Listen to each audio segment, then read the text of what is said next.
네, 여러분 혹시 이 임계장 이야기라는 책을 들어보신 적 있으세요? 혹은 나 읽어봤다.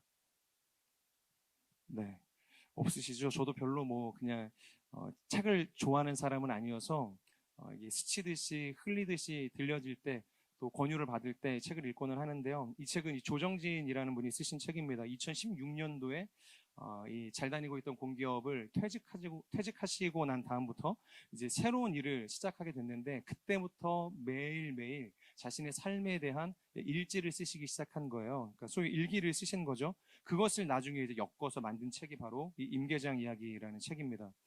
제가 이 책의 이 제목만 처음 들었을 때 그냥 임시성을 가진 계장님의 이야기인가 그렇게 생각을 했는데요. 이 막상 자세히 살펴보니까 이 책의 서두에 이렇게 쓰여 있는 거예요. 임계장 이야기 하고 이제 밑에 이렇게 쓰여져 있는 거죠. 나는 퇴직 후 얻은 일터에서 임계장이라는 이름을 얻었다. 이는 임시계약직 노인장이라는 말의 준말이다. 임계장은 고, 다, 자라고 불리기도 한다. 고르기도 쉽고 다루기도 쉽고 자르기도 쉽다고 해서 붙은 말이다. 석줄짜리 구인 광고를 내면 일자리를 원하는 노년의 노동자들이 구름처럼 몰려든다. 고용주는 이 중에서 고분고분한 자, 뼈와 근육이 튼튼한 자를 고르기만 하면 된다. 이것이 임계장이라는 이름 뒤에 숨겨져 있는 의미인 것이죠. 여러분 얼마 전까지만 하더라도 이분도 세상에서 이 과장님 소리를 들었던 분이고 이 부장님 소리를 들었던 분이셨다는 거예요. 하지만 38년 동안 다니던 이 정규직 이 공기업의 그 시간을 내려놓으시고 2016년부터 시작하신 그 새로운 직장에서 비로소 얻게 되어진 이름, 그것이 임계장인 거죠. 임시 계약직 노인장인 것입니다. 이것이 뭐 세상에 어떤 특별한 이 사각지대에서 일어나고 있는 일들은 아니겠죠. 우리의 일일 수도 있고, 그리고 이곳에 있는 누군가의 그 또 다른 이름으로 나중에 불려질 수 있는 이름일 수도 있다는 거예요. 저도 이제 최계장이라는 이름으로 이제 불려질 수도 있는 거죠. 최시성을 가진 임시계약직 노인장. 그것이 특별하지 않을 수 있는 이유는 이것이 우리의 사회에 너무 가깝게 그리고 나의 인생에 너무 가깝게 다가온 차별의 모습이기 때문인 것입니다.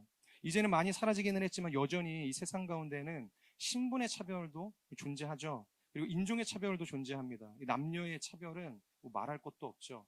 그리고 누가 뭐 이야기해주지 않더라도 외모의 차별도 분명히 존재합니다. 빈부의 차별, 또 정규직과 이 계약직의 이 차별, 그리고 장애인과 비장애인의 차별과 같은 수많은 정말로 우리가 나열할 수 없을 만큼의 많은 차별들이 존재한다라는 것이죠. 우리는 때로 차별을 당하기도 해요. 하지만 나도 모르게 누군가를 차별하는 인생을 살아가기도 한다라는 것이죠.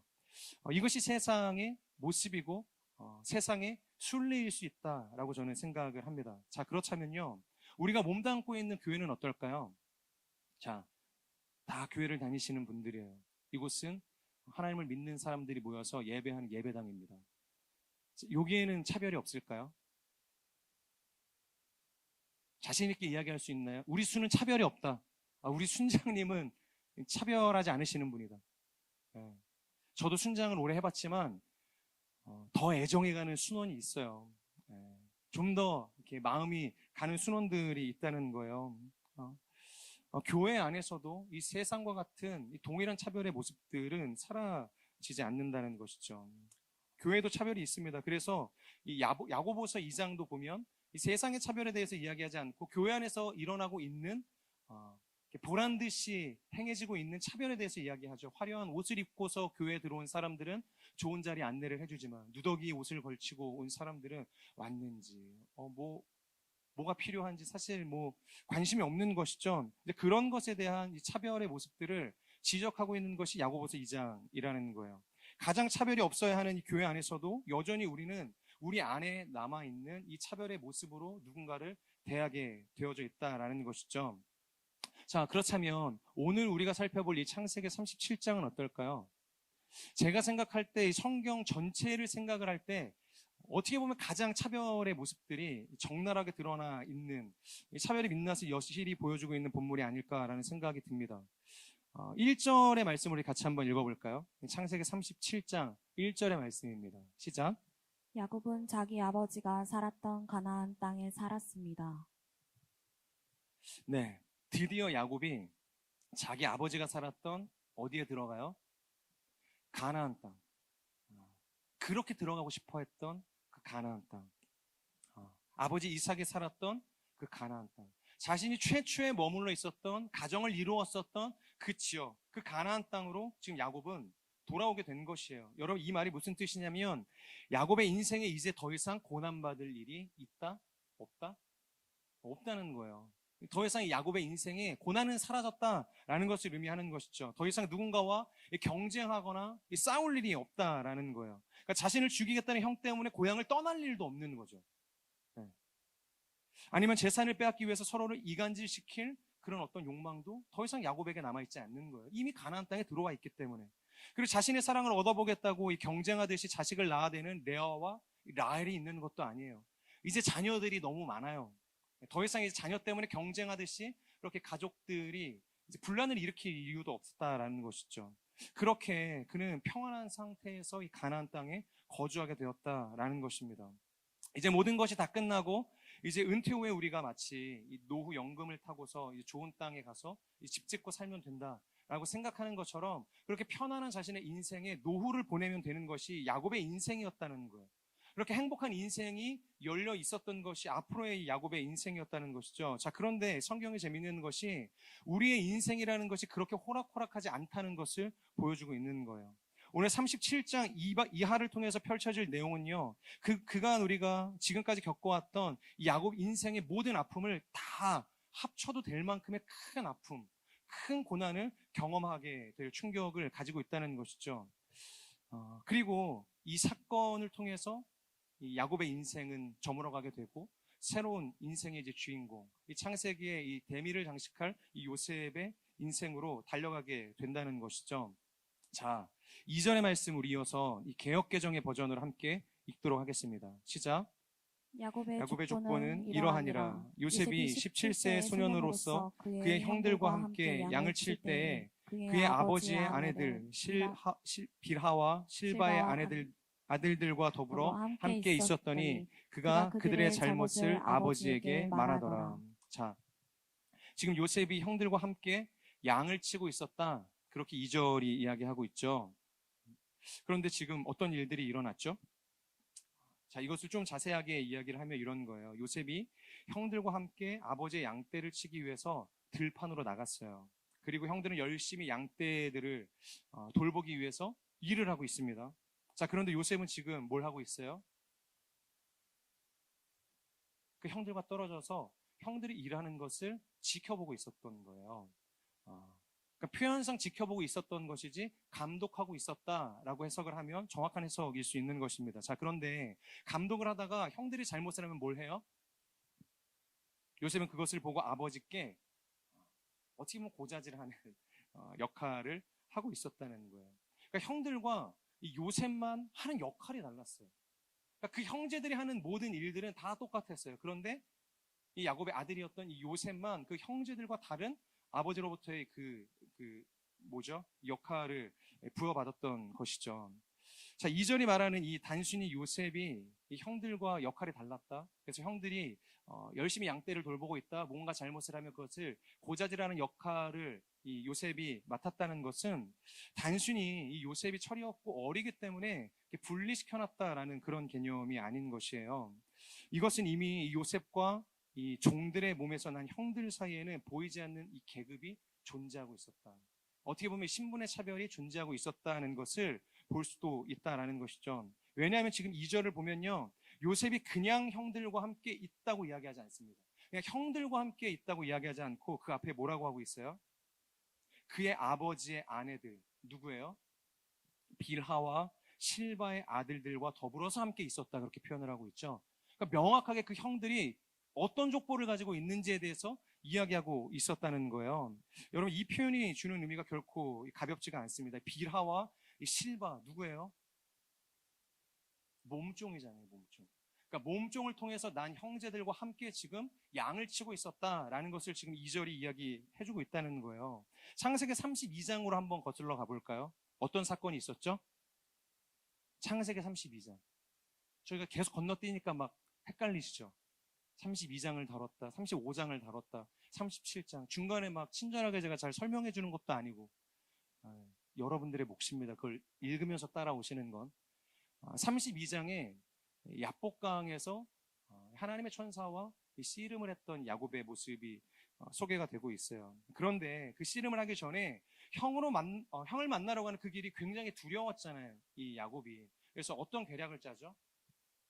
형을 만나러 가는 것이 너무 두려워요. 그래서 형을 만났다가 대번에 죽을 수도 있겠다는 생각이 들어서 계략을 하나 짭니다. 자신의 무리떼를 세 개의 무리떼로 나누죠. 그리고 첫 번째 무리떼, 놀랍게도 가장 선두에 있던 무리는 자신의 종이었던 이 빌하와 이 실바의 가족들을 세워요. 가장 최전선에, 형을 만나는 가장 그 선두의 자리에 그 가족들을 세웁니다. 그리고 두 번째 무리에는 누굴까요? 당연히 레아의 가족들이었어요. 두 번째 무리. 그나마 상대적으로 안전한 그 이선의 레아의 가족들을 세워요. 자, 그리고 가장 마지막, 자신과 함께 가장 안전한 그 후미에는 누가 있었을까요? 라헬과 사랑하는 아들 요셉이 있었다는 거예요. 이해가 가시죠? 여러분, 이것이 야곱이 자신의 가족들을 바라보고 있었던 시선이었다는 것입니다. 물론 야곱이 자식들을 사랑하지 않았던 것은 아니에요. 나중에 그가 12 아들들에게 축복하는 것을 보면 모두를 다 사랑해요. 그래서 그에 합당한 축복들을 이제 내려줍니다. 그런데 문제가 뭐냐면 더 사랑하는 자녀와 덜 사랑하는 자녀가 너무 명확하게 갈린다는 거예요. 그러니까 똑같이 사랑하는 것이 아니라 더 사랑하는 자녀와 덜 사랑하는 자녀가 너무 명확하게 갈린다는 거예요. 자, 그리고 그렇다고 그것을 자신만 알도록 이렇게 숨기는 것이 아니라 누구나가 다 알 수 있게끔 그걸 드러냈다는 거예요. 속에 숨기고 드러내지 않았던 것이 아니라 아예 대놓고서 내가 누구를 더 사랑하는지를 알려줬다는 거예요. 그의 편애가 이 어린 요셉의 눈에도 다 드러나는 것이죠. 다 드러나는 거예요. 여러분, 야복강을 건널 당시에 요셉의 나이가 아마 한 7에서 8살 정도 되었을 거라고 생각이 돼요. 어리죠? 어리다고 몰랐을까요? 왜 아버지가 굳이 이것을 세 대의 무리로 나눠서 가장 최전선에 이 비라와 실바의 가족들을 세웠을까? 그리고 왜 그 다음은 레아였을까? 그리고 가장 안전한 지역은 왜 라헬과 자신의 가족들이 아버지와 함께 그곳에 머물러 있었을까? 물론 정확한 어떤 과정과 그 숨겨진 의도를 이 요셉이 다 알지는 못했겠지만 그 과정 속에서 그 계략 속에 담겨져 있는 아버지의 편애적 사랑을 그가 알 수 있었을 거라는 거예요. 오히려 어리기 때문에 더 민감하고 예민하게 그것을 캐치했을지도 모르겠다라는 거예요. 때로는 저희 딸이 너무 눈치가 빨라서 두려울 때가 있어요. 네. 언니에게만 주고 싶은 어떤 그런 애정들이 있거든요. 표현들이 있거든요. 근데 그걸 기가 막히게 알아요, 둘째가. 오히려 어리기 때문에 더 그런 예민한 상황 속에서 민감하게 반응할 수도 있다라는 것이죠. 그게 요셉의 과거였어요. 그리고 지금 요셉이 직면하고 있었던 현재였다는 것이죠. 이 야곱이 가지고 있는 가족을 향한 이 편애가 너무 적나라하게 드러나 있다라는 것이죠. 자, 계속해서 우리 3절에서 4절의 말씀을 보도록 할까요? 시작. 이스라엘이 늙음하게 요셉을 얻었기에 다른 아들들보다 그를 더 사랑했습니다. 그래서 그에게 귀한 옷을 지어 입혔습니다. 그의 형들은 아버지가 자기들보다 요셉을 더 사랑하는 것을 보고 요셉을 미워해 그에게 다정한 인사말조차 하지 않았습니다. 자, 이젠 뭐 대놓고서 성경에서 이야기를 하는 거예요. 그를 다른 아들들보다 더 사랑했다. 그러니까 더 사랑했다는 거예요. 그래서 그 사랑을 어떻게 표현했대요? 과거 버전으로는 이 채색 옷을 입혔다고 이야기를 하고 있죠. 그러니까 색동옷을 입혀서 특별한 옷을 지어 입혀서 이 아이는 내가 특별히 사랑하는 아이야 라는 것을 보여줬다는 거예요. 그 편애를 노골적으로 드러냈다고 이야기를 하는 겁니다. 내가 이 아들을 너네보다 더 사랑한다고 지금 이야기했다는 거예요. 여러분, 단연코 저는요, 누군가 세상에서 가장 중요한 것이 뭐냐, 그리고 당신이 하나만 할 수 있다고 한다면 무엇을 선택하겠냐라고 이야기를 한다면 저는 일말의 주저함도 없이 그것은 사랑이라고 이야기할 것입니다. 왜냐하면 사랑을 행하는 것이 제일 중요한 거기 때문에. 신앙의 가치에 있어서도 사실상 사랑이 제일 중요한 거잖아요. 하나님을 사랑하는 것, 그리고 하나님께서 맡겨주신 이웃을 사랑하는 것. 그래서 믿음, 소망, 사랑, 그 중에 제일이 뭐예요? 성경도 사랑이라고 이야기를 한다는 것이죠. 그래서 가장 중요한 것은 사랑이고 우리가 한 가지만 선택할 수 있다면 사랑을 행할 수 있는 인생이 되어야 하는 것이에요. 자, 그런데 여기서 중요한 것이 무엇이냐? 반드시 한 가지가 전제가 되어야 하는 것이죠. 뭘까요? 뭐가 전제가 되어야 할까요? 사랑도 사랑 나름이라는 거예요. 오늘 본문에서 보이는 이 야곱과 같은 이 비인격적인 사랑은 사랑이 아닌 것이죠. 특별히 누군가를 사랑하는 이 편애적인 표현들은 사랑이라고 불릴 수가 없다는 거예요. 오히려 이런 비인격적인 사랑은 침묵과 이 무관심보다 더 큰 파괴적인 어떤 관계 단절을 일으킬 뿐이라는 것이죠. 여러분, 성경은요, 온전한 사랑은 그냥 사랑 아닙니다. 온전한 사랑은 뭐를 내어쫓는다고 이야기하죠? 두려움을 내어쫓는다. 그러니까 어두움을 내어쫓는 것입니다. 우리 안에 있는 결핍을 내어쫓는 거예요. 우리 안에 있는 시기와 질투와 어떤 눈먼 욕망들을 다 내어쫓을 수 있는 것. 그것이 하나님께서 우리에게 주시는 사랑, 온전한 사랑이라는 거예요. 이 온전한 사랑은 모든 우리의 이 불완전함을 끌어안을 수 있는 넉넉함을 가지고 있다는 것입니다. 그런데 오늘 이 야곱이 가지고 있는 요셉을 향한 이 편애적인 이 사랑에는 이런 온전함이 없었다는 거예요. 사랑이라고 이야기할 수가 없는 것이죠. 저는 우리의 사랑이 이 차별의 또 다른 이름이 아닌 모든 두려움을 쫓아내고 어떤 인간의 연약함도 불완전함도 끌어안을 수 있는 넉넉한 사랑이 되기를 주님의 이름으로 축복합니다. 자, 그런데 이런 편애적인 사랑을 가지고 있는 이 야곱의 삶, 근데 더 최악이 뭐냐면 야곱이 과연 그것을 몰랐겠냐는 것이죠. 내가 이렇게 편애를 하고 있다는 것. 그래서 이 차별로 인해서 자식들 사이에 계급이 나뉘고 서로가 서로를 미워하는 어떤 이런 불완전한 마음들이 싹트고 있다는 것을 야곱이 몰랐을까요? 뭐 더 사랑하는 아들이 있다는 거 그거 뭐라고 하는 거 아닙니다. 그런데 그 사랑으로 인해서 가정이 완전히 무너지고 있잖아요. 자식들이 서로를 이간질하고 시기하고 질투하고 있잖아요. 근데 야곱이 그것을 몰랐겠냐는 것이죠. 야곱은 100% 그것을 알았지만 방치한 거다. 성경의 맥락상 그렇게밖에 저희가 생각을 할 수가 없습니다. 지금 그의 삶을 보면 아버지 누구의 모습이 보여요? 이삭의 모습이 보이죠? 아버지 이삭에게 당했던 그 모습이 고스란히 야곱의 모습 가운데에도 보인다는 거예요. 자신과 형 에서를 차별했던 이 이삭의 모습, 그리고 동일하게 차별했던 그 할아버지 아브라함의 모습이 이 야곱의 인생 가운데 그대로 투영이 돼서 나타나고 있다는 것이죠. 만약 자신이 그렇게 이삭의 편애로 험난한 인생, 눈물로 숨죽였던 고난의 시절을 지나왔다고 한다면 자신이라도 자신이 일으켜 세운 이 가정, 그리고 어렵사리 도망쳤다 다시 돌아왔던 이 가나안 땅에서 세워가는 가정 속에 그런 차별이 나타나지 않도록 끊임없이 자녀들을 더 세심하게 살피고 사랑을 해줘야 했죠. 그런데 결국엔 그 야곱도 차별을 끊어내지 못했다. 성경이 그렇게 이야기하고 있다라는 것이에요. 아니, 끊어낼 의지조차 이 야곱에겐 없었다. 그렇게 이야기하고 있는 거예요. 자, 그래서 그 결과가 뭘까? 그 결과가 뭘까요? 야곱이 이 편애적인 사랑을 가지고 가족들을 방치한 그 결과. 오늘의 본문을 보면요, 형들이 요셉을 미워했다는 표현이 3번 등장합니다. 3번. 형들이 요셉을 미워했다. 그리고 시기했다라는 표현이 1번 나와요. 총 4번 이 형들이 요셉을 향해 가지고 있었던 이 적대적인 이 표현이 나온다는 거예요. 자, 그런데 여기서 형들이 요셉을 미워했다는 이 표현의 히브리어 단어가 뭐냐면 바로 이 사네라는 단어가 사용이 되거든요. 사네. 이것을 직역하면 뜨거운 미움이라고 해요. 뜨거운 미움. 그러니까 형들이 요셉을 향해서 가지고 있었던 이 미워하는 마음, 이 분노하고 시기했었던 마음은 히브리어 단어 사네인데 뭐라고요? 뜨거운 미움. 뜨거운 미움이라는 거예요. 그런데 이것이 재밌는 게 뭐냐면 이 사네라는 단어는 뜨거운 미움이면서 동시에 뭐이기도 할 것 같아요? 뜨거운 사랑이라고 표현할 수도 있다는 거예요. 사내는 뜨거운 미움이면서 뜨거운 사랑이라고도 번역할 수 있다는 것이죠. 이것이 무슨 말이냐? 그러니까 미움이면 미움이지. 사랑은 또 뭐냐? 이 말이 주는 의미가 뭐냐면 형들이 요셉을 미워하는 그 강도는 결국 자식들이 야곱을 향해 가진 이 사랑의 강도와 같았다는 거예요. 그러니까 야곱을 향해서 가지고 있었던 이 자녀들의 사랑이 크면 클수록 이 요셉을 향해서 가지게 될 이 미움의 깊이도 더 깊어져 갈 수밖에 없었다. 그것이 이 사내가 가지고 있는 미움의 특징이었다는 거예요. 그러니까 사랑에 비례해서 이 미움도 커졌다라는 것이죠.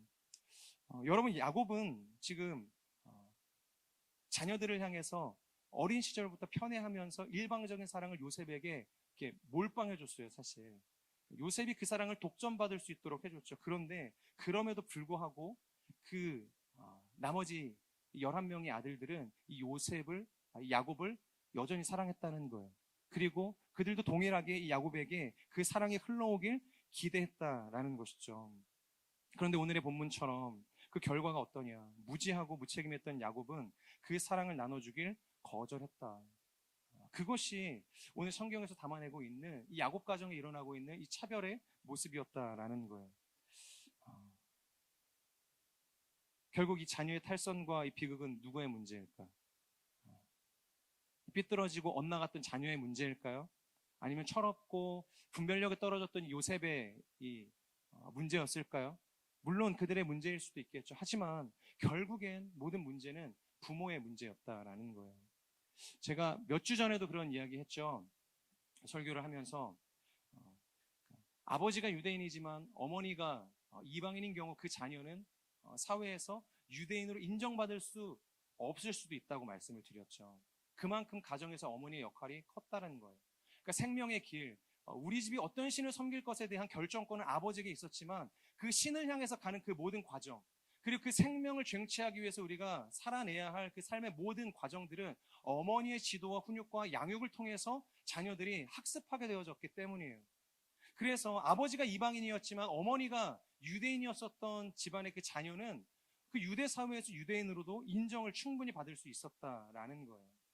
그 대표적인 예가 성경에서 디모데 아닙니까? 디모데. 그만큼 어머니의 역할이 중요했다는 거예요. 그런데 지금 그 가정에 어머니가 부재한 거예요. 사랑하는 라헬이 이 가나안을 오기 전에 죽었잖아요. 베냐민을 낳고 죽었잖아요.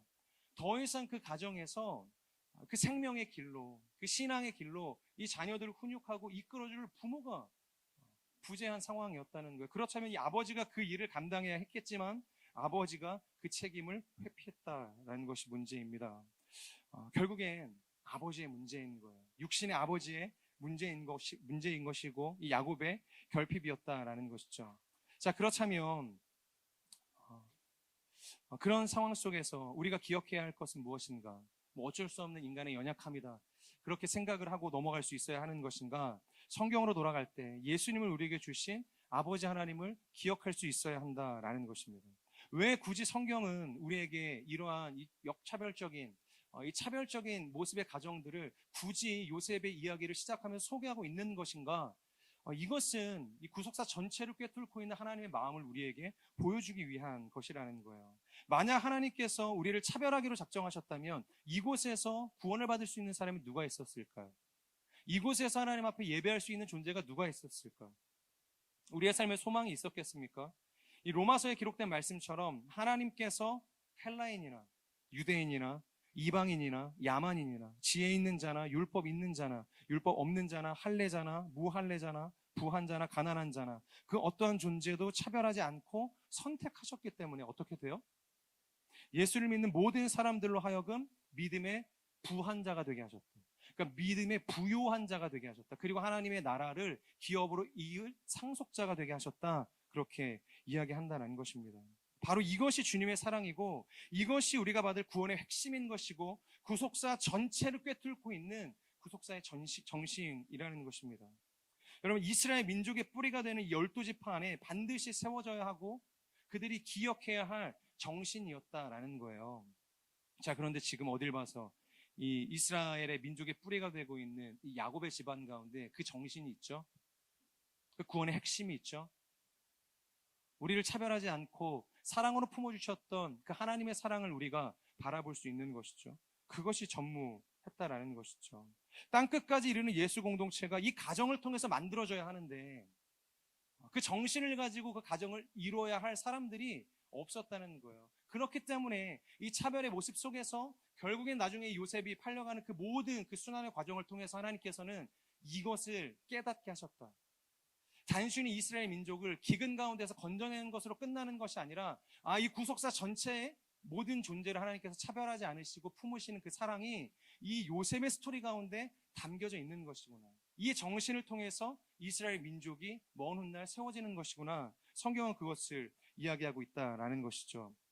그렇기 때문에 비록 야곱의 인생은요, 앞으로 요셉을 잃고 살아가는 이 수십 년의 시간 때문에 가장 처절하고 이 고통스러운 순간 속으로 이제 들어가게 되겠지만 오히려 하나님의 섭리 안에서는 이스라엘의 구원의 핵심을 배우게 되는 기간이 될 것이고 이 구속사의 정신 위에 바로 세워질 수 있는 시간을 맞이하게 될 것이라는 것입니다. 여러분 믿으십니까? 하나님께서 이 조건 없는 사랑으로 우리를 불러주셨다는 거예요. 그렇기 때문에 우리도 차별이 아닌 하나님의 그 은혜와 사랑을 기억하며 세상 가운데 나아갈 수 있어야 되는 것이죠. 자, 그런데 이 핵심을 모르는 사람, 이 요셉의 스토리 안에 이 하나님의 이 진의가 담겨져 있다는 것을 알지 못하는 사람들은요, 이 요셉의 꿈 스토리를 가지고 이렇게 풀어내는 경우가 있어요. 요셉처럼 이 꿈 한번 잘 꾸면 인생이 탄탄대로라는 거예요. 그러니까 요셉이 꿈 한번 사실 꾸고서 그 꿈 때문에 뭐가 돼요? 총리가 되지 않았습니까? 그래서 하나님께서 꿈을 꾸게 하시는 자는 어딜 가도 꼬리가 아니라 머리가 될 수 있다. 그래서 하나님 앞에 무릎 꿇고 요셉처럼 꿈꾸게 해달라고 기도하라고 그렇게 이야기한다는 거예요. 과거에 많은 부흥사님들이 그렇게 이제 기도를 했고 자녀들이 오면 그렇게 안수하고 기도를 해주셨어요. 물론 그렇게 기도하는 게 나쁜 것은 아니죠. 그런데 정말로 이 요셉의 스토리가 그런 어떤 내용을 가지고 있냐는 것이죠. 그러한 시작을 통해서 그러한 결말에 도달하는 것이 정말로 요셉의 스토리냐라는 것이죠. 형들의 곡식단이 자신들에게 절하고 해달별이 자신을 향해서 절하는 그 꿈 때문에 요셉이 총리가 된 걸까요? 물론 그럴 수 있겠죠. 이미 성경을 다 알고 있는 우리의 이 시선 속에서는. 그런데 이 팀 켈러 목사님께서 쓰신 이 내가 만든 신이라는 책을 보면 이런 내용이 있습니다. 대부분의 사람은 평생을 바쳐 마음의 가장 절실한 꿈을 이루려 합니다. 행복 추구가 곧 우리의 인생이 아닌가요? 우리는 갈망하는 바를 얻을 길을 끝없이 찾습니다. 이를 얻기 위해서 웬만한 것은 희생할 각오가 되어 있습니다. 그러니까 모든 사람들이 행복을 추구할 어떤 꿈을 꾸며 살아가고 있다는 거예요. 그래서 그 꿈을 얻기 위해서라면 웬만한 것을 포기할 각오를 하면서 살아간다. 근데 이 다음이 중요한데, 하지만 마음의 가장 깊은 소원을 이루는 그 길은 자신에게 벌어질 수 있는 최악의 일을 요구하게 될지는 결코 생각하지 못합니다. 그러니까 그 꿈을 얻기 위해서 정말로 내가 생각할 수 없었던 가장 최악을 하나님께서 허락하게 되실 거라는 것을 꿈꾸지 못한다는 거예요. 한 번도 그것을 생각하지 못한다고 이야기를 하는 것이죠. 여러분, 요셉은요, 자신이 소망하는 그 꿈을 이루기 위해서 자신에게 벌어질 수 있는 이 팀 켈러 목사님이 이야기하는 이 최악의 일들 앞에서도 어떻게 해요? 포기하지 않았죠. 무너지지 않았던 사람이었죠. 순종했던 사람이었습니다. 처음에는 원치도 않은 이 꿈을 꾸게 하신 하나님 때문에 이 꿈 속에서 헤매던 인생이었을지 모르겠어요. 하지만 그 시간 속에서 오히려 이 요셉은 하나님을 경외하는 법을 배우게 되었죠. 그리고 하나님께서 어떻게 자신의 삶을 굽이굽이 인도해 가시는지를 보게 되었다. 그래서 이제 꿈속에서 헤매는 인생이 아니라 그 꿈을 붙들고 그 꿈 안에서 견고하게 세워져가는 거룩한 하나님의 사람이 되었다는 것이죠. 그런데 단순히 꿈 한 번 잘 꿔서 요셉이 총리가 되었다? 여러분, 성경은 단 한 번도 우리에게 그런 로또를 꿈꾸라고 가르치거나 이야기하고 있지 않다는 것이죠. 이 성경에서 이야기하는 복은 하나님께 기도했더니 잘 되었다, 이런 어떤 간단한 스토리가 아니라는 거예요. 요셉의 인생만큼 성경에서 굴곡이 많았던 인생이 없죠. 물론 욥이 있겠죠. 하지만 요셉의 인생이 그렇게 우리가 쉽게 이야기할 수 있을 만큼의 평탄한 인생은 아니었어요. 계속되는 고난이 있었죠. 고난이 가면 또 고난이 찾아왔죠. 신뢰는 한순간에 불신이 되어 돌아왔고 자신의 선행은 시간에 묻혀 잊혀지기 일쑤였습니다. 그래서 감옥에서 오랜 시간 잊혀진 채로 또 살아갔던 것이 요셉의 삶이었다는 거예요.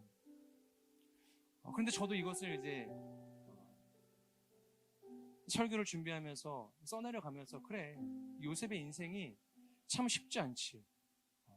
요셉이 형들에게 팔려서 종으로 살았던 인생 긴 시간이 있었죠. 신뢰를 쌓았지만 신뢰가 한순간에 무너져서 불신이 되었고 그 결과 어떻게 돼요? 감옥에 들어가지 않았습니까? 감옥에서는 하루 이틀 살았어요. 정말로 긴 시간을 그곳에서 요셉은 또 눈물의 시간을 보낼 수밖에 없었다는 거예요. 하나님도 자신을 잊으시고 세상도 자신을 잊은 것은 아닌가, 그런 어떤 존재의 무의미함을 느끼면서 살아갔던 시간들이었다는 거예요. 근데 제가 이걸 묵상을 하면서, 그래도 요셉이 하나님을 의지했기 때문에 하나님께서 요셉을 복 주셨지. 그러니까 요셉의 고난이라는 게 너무 쉬운 거예요, 제가 생각을 해도. 그러니까 너무 공감이 안 되는 거예요. 너무 클릭이 안 되는 거예요. 요셉이 고난 중에 감옥에 들어갔다. 감옥.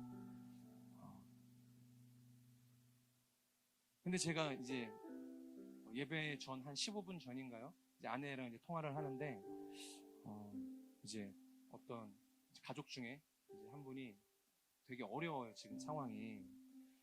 그래서 정말로 계속 이건 너무 최악이다. 상황이 너무 최악이다. 계속 이 최악만 자꾸 지나가고 있는 거예요. 뭔가 좀 이렇게 상황이 역전돼서 인생에 좀 전환점이 좀 마련됐으면 좋겠다는 생각이 들지만 계속해서 인생의 최악만을 마주하게 하나님께서 하시는 거죠. 그러면서 기도를 하는 거예요. 이 상황 속에서 하나님께서 뭘 우리에게 배우게 하시기를 원하시는가? 그러니까 뭘 기도하게 하기를 원하시는가? 여러 가지 뭐 사람에게 사고를 쳤던 것도 아니고 악한 것도 아니에요. 그냥 사업을 하다가 재수가 없어서 어쩌다 보니까 이 법적인 문제 때문에 법의 처벌을 받게 되면 감옥에 이제 들어가야 되는 상황인 거죠. 근데 감옥에 들어가게 되면 자녀가 셋이고 이제 아내는 이제 홀로 남는 거예요. 그 집은 이제 경매로 넘어가게 되면 뭐 내년 7월에 만약에 집이 팔리게 되면 이제 뭐 길거리에 남게 되는 상황. 남편은 감옥에 들어가서 감옥 생활을 하면 어떻게 보면 속편할 수 있죠. 근데 아내는 남아서 이 세 자녀를 돌봐야 되는 상황인 거예요. 근데 이 이야기가 우리의 가족의 이야기라고 생각이 되고 그것을 내가 다시 한번 오늘의 말씀의 묵상 가운데서 적용을 해보니까 이 요셉이 감옥에 들어갔다는 그 이야기는 요셉의 고난의 사실 시작인 거거든요. 우리 가족의 최악은 감옥에 들어가는 거예요. 근데 요셉의 인생의 최악의 그 상황은 감옥이 아니었다는 거예요. 그걸 생각을 하니까 제가 속으로 그렇게 이야기를 했어요. 오늘 내가 설교가 요셉인데 요셉은 감옥부터 시작해서 어떻게 보면 감사한 거일 수도 있어. 우리 요셉을 함께 묵상해보자. 이 말이 안 나오는 거예요. 왜냐면 이게 전혀 위로가 안 된다는 것을 제가 알기 때문에. 이게 얼마나 그 가정에게 큰 신앙적 폭력이 될 수 있다는 것을 내가 알고 있기 때문에 그 이야기를 선뜻할 수 없다는 거예요. 이게 나의 이야기가 되면 다릅니다. 요셉이 이야기라고 생각을 하면 감옥이 한 줄로 정의가 되어질 수 있죠. 그 시간을 보냈더니 하나님께서 그 시간 이후에 그를 기억하시더라. 그런데 그렇지 않다는 거예요. 정말로 힘든 시간, 정말로 어려운 시간, 가족에게 버림받았던 그 시간, 종으로 살았던 시간, 그리고 감옥에 들어가서 세상과 하나님께 잊혀졌던 시간들을 이 요셉은 보낼 수밖에 없었다는 거예요. 자, 그런데 그럼에도 불구하고 요셉이 어땠는가? 창세기 39장을 보면 요셉의 인생에 대해서 이 창세기의 저자 이 모세가 뭐라고 기록하고 있냐면 여호와께서 요셉과 함께 하셨다. 그가 어디에 있건 여호와께서 요셉과 함께 하셨다라는 표현이 그 짧은 구절에 4번이나 등장을 하고 있어요. 그리고 그가 하나님께 은혜를 입었다. 그리고 그의 인생을 형통하게 하셨다라는 표현은 무려 5번이나 사용을 하고 있다는 거예요. 5번 이상을 사용하고 있는 거예요. 하나님께서 그와 함께 하셨다. 그래서 그의 인생에 하나님의 은혜가 있더라. 이것이 이 모세가 평가하고 있는 이 요셉의 인생이었다는 거예요. 여러분, 이것은 단순히 여호와께서 요셉 위에 그냥 머무셨다는 것을 이야기하지 않습니다. 일방적으로 복을 쏟아부어 주셨다고 이야기하는 것이 아니에요. 여호와께서 요셉과 함께 하셨다는 것은 이 요셉과 여호와 하나님 사이에 맺어진 관계가 일방적인 관계가 아니라는 겁니다. 그러니까 쌍방향 서로 소통하는 관계였다는 거예요. 그러니까 요셉도 하나님을 신뢰하고 그 신뢰하는 하나님이 요셉과 함께 하셨다는 것을 이야기하고 있다는 거예요. 그래서 이 말씀은 사실 직역해서 이렇게 이야기할 수 있어야 되는 거예요. 여호와께서 요셉과 함께 하심으로, 이것은 여호와를 의지하는 요셉에게 여호와께서 함께 하심으로, 단순히 여호와께서 요셉과 함께 하셨다, 이게 아니라 여호와를 철저히 의지하는 요셉의 인생에 여호와께서 함께 하셨다. 비록 내가 원치 않는 고난으로 들어갈 때가 있죠. 내가 원치 않는 십자가를 져야 할 때가 있습니다. 그럼에도 불구하고 이때 하나님이 100% 옳다, 그것을 선언하는 것, 그리고 하나님께서 지금 나를 세우신 이 자리가 나의 인생에 가장 선하다는 것을 믿고 신뢰하고 하나님만을 경외하는 것, 그래서 그 세우신 자리를 벗어나지 않는 것, 여러분, 그것을 성경은 믿음이라고 이야기하는 거예요. 믿음. 그리고 바로 그 요셉이 행한 이 믿음의 결과가 뭘까요? 하나님이 세우신 그 자리를 벗어나지 않았던 요셉. 고향으로 돌아갈 수도 있었잖아요. 보디발의 집에서 그가 그 집의 모든 것들을 다 관리할 수 있는 상황이 됐을 때 집이 생각나지 않았겠어요? 집으로 돌아가고 싶은 마음이 들지 않았겠어요? 그럼에도 불구하고 기도하던 이 요셉의 인생, 하나님께서 세우신 자리가 그곳이라는 것을 알고 있었던 요셉은 그 자리를 벗어나지 않았다는 거예요. 바로 그 믿음의 결과가 형통이라는 겁니다. 형통. 단순히 그의 인생에 형통의 복이 하나님의 은혜로 주어지는 것이 아니라 하나님을 100% 옳다고 인정하고 그 세우신 자리를 벗어나지 않았던 믿음의 결과, 그 결과값이 형통이었다라는 거예요. 여러분, 꿈을 꾼 것과는 아무 상관이 없습니다. 그 꿈이 좋은 꿈이든 나쁜 꿈이든 개꿈이든 아무런 상관이 없어요. 꿈을 꾸지 못했어도 상관이 없습니다. 내가 지금 하나님을 의지하고 있는가? 그리고 하나님께서는 지금 나와 함께하고 계시는가? 그래서 내가 하나님은 100% 옳다고 선언하고 살아가는 인생 속에 머물러 있는가? 여러분, 이 사실 하나만 우리가 놓치지 않고 기억할 수 있으면 된다는 것입니다. 여러분, 동의하세요? 애굽의 총리가 되지 않아도 됩니다. 이스라엘을 구원한 메시아가 되지 않아도 돼요. 그냥 하나님 안에서 하나님을 신뢰하고 하나님이 옳다 여기시는 그 자리를 벗어나지 않고 살아내는 것, 그럼 그것만으로도 충분하다라는 것이에요. 성경은 사람들의 이름 앞에 많은 의미를 부여합니다. 아담은 어떤 의미가 있는지 아세요? 흙이라는 이름, 흙이라는 의미를 가지고 있어요. 하와는 헬퍼라는 의미가 있죠. 가인은 살인이에요. 노아는 은혜입니다. 아브라함은 믿음이에요. 이삭은 뭐죠? 웃음이죠. 요셉은 뭘까요? 요셉의 이름이 형통입니다. 형통. 오늘의 주인공이었던 요셉의 이름이 가지고 있는 그 뜻이 다른 게 아니라 형통이라는 거예요. 사랑하는 여러분, 만약 내 삶이 평생토록 하나님께서 주신 그 꿈을 꾼 대가로 요셉처럼 이 형통 하나만이라도 남길 수 있는 인생이라고 한다면 여러분, 그것으로 족한 인생 아니겠어요? 천하를 얻지 못해도, 천하의 인정을 받지 못해도, 내가 꿈꾸고 계획했던 인생의 바벨탑을 쌓지 못해도 이 형통 하나만을 하나님 안에서 남길 수 있는 인생이라고 한다면, 나의 인생을 향해서 내가 형통이다, 내가 요셉이다, 이렇게 하나님의 인정을 받을 수 있는 인생이라고 한다면 여러분, 그것으로 충분할 수 있다는 것입니다. 결국 이 요셉의 형통은요, 민족을 향한 하나님의 뜻으로까지 이어졌다. 성경은 이렇게 이야기하죠. 비록 형들에게는 버림을 받았지만 하나님께서 주셨던 그 거룩한 꿈을 놓지 않았던 요셉은요, 그 버려진 시간 속에서 구원의 원리를 배웠고 구속사의 섭리를 깨닫게 되었어요. 종국에는 차별로 얼룩졌던 이 야곱의 가정을 완전히 회복시키는 하나님의 사람이 되었죠. 요셉을 향한 이 사랑을 시기했던 형들의 마음이 이제는 여러분, 동생 베냐민을 향한 이 야곱의 사랑을 이해하게 되는 나중의 결과를 또 우리가 창세기를 통해서 보게 되지 않습니까? 그리고 요셉은 형들의 생명과 이 민족의 앞날을 걱정하며 하나님 앞에 기도하는 하나님의 사람으로 성장하게 되었다는 것이에요. 하나님께서 주신 그 꿈을 붙들고 포기하지 않고 하나님이 원하시는 인생의 그 선한 길을 포기하지 않고 달려갔던 요셉의 인생이었기 때문에 그의 인생은 형통이 되었고 그 형통의 결과로 자신의 삶뿐만이 아니라 자신의 민족과 가정마저도 하나님의 형통 안으로 끌어올 수 있는 거룩한 하나님의 통로가 되었다는 것이죠. 저는 우리의 인생이 모든 것을 회복시키시는 그 하나님의 꿈을 꿀 수 있는 인생이 되기를 주님의 이름으로 축복합니다. 이 고난과 역경 속에서도 하나님께서 꾸게 하시는 그 꿈을 붙들 수 있는 인생, 그러니까 내가 꾸고 싶은 꿈이 아니라 하나님께서 주신 꿈, 그러니까 하나님께서 꾸고 계시는 그 꿈을 붙들고 여호와를 의지하며 그 꿈의 열매를 오늘의 요셉과 같이 형통으로 거두어낼 수 있는 인생이 되기를 주님의 이름으로 축복합니다. 우리 같이 이 말씀을 기억하면서 함께 기도하며 나아가도록 하겠습니다. 하나님, 오늘 요셉의 이 삶을 보면서 이 차별로 얼룩졌던 그의 유년기를 우리가 바라보게 됩니다. 하지만 그럼에도 불구하고 요셉은 어떤 인생이었는가? 그 선하신 하나님을 바라보고 자신의 인생의 꿈을 계획하시고 그 꿈을 통해서 선한 하나님의 의도를 이루어 가실 그 하나님을 바라보며 그 꿈 가운데 살아냈던 요셉이었음을 우리가 보게 됩니다. 하나님, 우리도 요셉과 같은 인생이 되게 하여 주시옵소서. 내가 원하는 꿈을 꾸며